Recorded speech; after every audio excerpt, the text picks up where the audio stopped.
হিচাপ কৰিলে দুখ লাগি গৈ থাকে। ক্ষতিপূৰণ চৰকাৰৰ সান্তনা কেৱল প্ৰতিশ্ৰুতি আৰু এতিয়া প্ৰতিযোগিতা চলিব। যাৰ খেতি বাতি মৰা নাই তেওঁলোকে পাব। দেৰগাঁৱৰ ব্ৰহ্মপুত্ৰ অঞ্চলৰ ডুবি গাঁৱত আছো আৰু বিশিষ্ট খেতিয়ক আমাৰ চাহাবুদ্দিন দা। কোমোৰা কিমান শেষ হৈ গ'ল আপোনাৰ?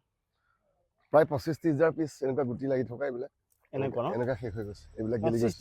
25-30 প্ৰতিটোৱে গেলি গ'ল। প্ৰতিটো গেলি গ'ল। এইবোৰ গেলি গৈছে এইবিলাক 25-30 হাজাৰ পিছ কোমোৰা ইয়াতে লাগি আছে। এইটো গেলি গ'ল, চব গেলি গৈছে। কেইবিঘা আছিলে কোমোৰা? 7 বিঘা। ইয়াত 7 বিঘা আৰু বেলেগত অগ্নিপথ আছিলে প্ৰায় 6 বিঘা। সেইখিনিও শেষ। আৰু কি শেষ হৈছে? ভাতকেৰেলা গ'ল, এবিঘা আছিলে, দাংবডি এবিঘা আছিল, তিতাকেৰেলা এবিঘা আছিল, এইবোৰ শেষ হৈ গ'ল। প্ৰতিটো কোমল হৈ গ'ল মানে পানীটো স্পঞ্জ হৈ যায় কোমোৰাটো, স্পঞ্জৰ নিচিনা হৈ যায়, এইটো মানে ভিতৰি বেয়া হৈ যায়। আপুনি বিকিব পাৰিলে নাই? মই 5 কোটামান বিকিছিলোঁ, পাৰ ডে 1000কে দিছিলোঁ। 1000 পিছকে ওৱান ডে পাৰ প্ৰত্যেক দিনে 1000 পিছকে বিকিছিলোঁ জাতিলাও কোমোৰা মিলাই। আৰু 5 কোটামান ছিঙিছিলোঁ। এইটো হৈছে বাংলাদেশৰ খৰচ, যিটো মেটেকাৰ ওপৰত যে কোমোৰাটো কৰে এইটো কোমোৰা খৰচ। মেটেকাৰ ওপৰত যে এইটো মানে আহিনলৈকে লাগিছিলে। আহিনলৈকে প্ৰপাৰ আপুনি পাৰ ডে 1000। এই বছৰ কৰিছে নে কোমোৰা আগতে? এইটো 3 বছৰ হ'ল। 3 বছৰ। এনেই প্ৰতি বছৰে আপুনি কোমোৰাত কিমান পায়? প্ৰতি বছৰ কোমোৰা জাতিলাও কোমোৰা বিকি মিনিমাম মই চব খৰচ বছৰ 4 পৰা 5 লাখ টকা পাওঁ। 4 পৰা 5 লাখ টকা কোমোৰা আৰু জাতিলাওত পায়, আৰু এইবাৰ সকলো শেষ। সৰ্বোচ্চ শেষ, একোৱেই নাই। আৰু মই ক'বলৈও মানে কথাকেইটা খুব দুখ লাগে, কাৰণ সেউজীয়া সপোনৰ মাজত সদায় থাকোঁ, আৰু সেউজীয়া সপোন এখন দলিচাৰ বুকুচাত দি আমি জীয়াই থাকি ভাল পাওঁ।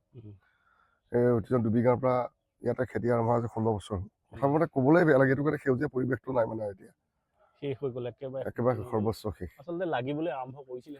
এইটো বহুত কষ্টলি হয়। এইটো চাহ ইয়াত এইটো নেট দিয়া আছিলে প্ৰায় 500 টকা কেজি, এইটো নেটৰ দাম। এই নেটটো দেখিছে, এইটো এই নেটটোৱে আছিলে ইয়াত 2 কুইণ্টেল। নেটটোৰ দাম হ'ল 500 টকা, 450 to 480 কেজি। এইটো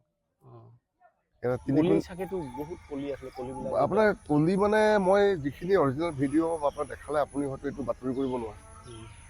এটা সেউজীয়া পৰিৱেশ, গ্ৰীণ যিটো ৰিভলিউচন, সেউজীয়া পৰিৱেশটো হঠাৎ যেতিয়া আপোনাৰ সন্মুখত শেষ হৈ যায়, সোণোৱালী হৈ যায়, সেউজীয়া সোণোৱালী হৈ যায়, গুটিবোৰ লাগি সৰাব দেখিছে, বহুত কোমোৰা গেলি আছে তলত সেইবিলাক পৰি। বহুতে হয়তো শিৱসাগৰতে নজৰ আছে, শিৱসাগৰত যিটো হৈছে একেবাৰে ফুল ডিষ্ট্ৰাকশ্যন, কিন্তু গোলাঘাটৰ দেৰগাঁও অঞ্চল, কমাৰবন্ধা অঞ্চলতো সাংঘাতিক ক্ষতি হৈছে, বিশেষকৈ খেতিয়কসকলৰ। ধান খেতিটো শেষ, ধান শেষ, বহুত ফাৰ্মৰ গুটি পচাইলে গুটিখিনি শেষ। আমাৰ বহুতে কমাৰ্চিয়েলি খেতিখিনি কৰে, বাম খেতি, ৰবি শস্য। মোৰ সন্মুখতে প্ৰশান্ত 12 বিঘা ফিচাৰীত মই ৰৈ আছো, মাছ ওলাই গুচি গ'ল। আপোনাৰ মাছ? মোৰ মাছ এটা বিঘাৰ ফিচাৰী সেইদিনাখনে শেষ হৈ গ'ল। কিমান মাছ আছিল? মাছ প্ৰায় তাত 16 কুইণ্টেল মান আছিলে। 16 কুইণ্টেল মাছ এক্সপেক্ট কৰিব নোৱাৰে, হিচাপো কৰিব নোৱাৰো। হিচাপ কৰিলে দুখ লাগি গৈ থাকে। ক্ষতিপূৰণ চৰকাৰৰ সান্তনা